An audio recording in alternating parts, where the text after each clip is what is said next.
should treat people the way that you want to be treated. Didn't Jesus say that? Yeah, right. Also, always take a favor over money. I think Jesus said that as well. But I don't know if you said the second one, but you might have said the first one. In the days of my youth, I was told what it means to be a man.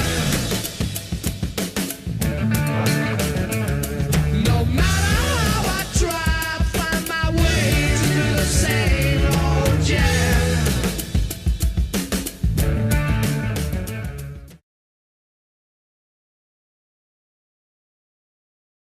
He's a man who wants to be where he's not, which is a dangerous place for a strong young male to be mentally, because he can cause a lot of damage.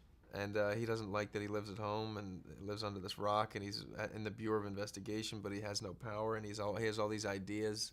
He has aspirations to have a grander scheme in his own life, and then he meets, and then all of a sudden he sees these sort of shiny objects, these con artists that are so good at what they do, and they dress different than he is, and they look like their life is sexy, and so he just kind of wants to become them. Part of this guy's story is he falls in love with a girl, and he really does. He just doesn't have the tools to deal with it. When she finally says, okay, you know what, I'm going to take my layers off, here's who I am, he has no clue how to deal with it. He was trying to show off for her. He's trying to tell her, like, look what I did. I set this thing up to try to torture you. You know what I mean? Like, it was my idea. Like, he wants her to know that it's like him. Like, he's controlling this whole thing. That's his other thing. He wants you to know that, like, I did this, which is that's a pretty problematic place to be if you're constantly wanting that affirmation for people to know that you're making these decisions. But no, his love for her is pure. That is not a manipulation when he says, I like you. I mean, he really is like a kid. He's like, so I'm not supposed to say this, but I like you.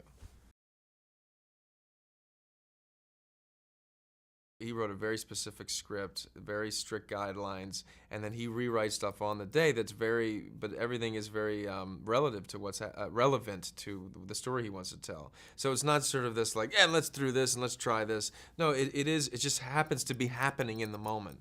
He's making these decisions now, and then he wants you to respond now and be able to dive in now. So it's almost as if everything is happening in the very moment that we're doing it. With Christian, I was just sort of so amazed that I was standing with this man that I love as an actor in movies in the same room with him, as Richie DeMasso, and he as Irving Rosenfeld. I loved when we got to just get into it. It was kind of wonderful. And hopefully they'll enjoy the magical moments of the movie. That's what I enjoy. The singing of Delilah. The nail polish scene into the Studio 54. I love that whole section of the movie. Is very special.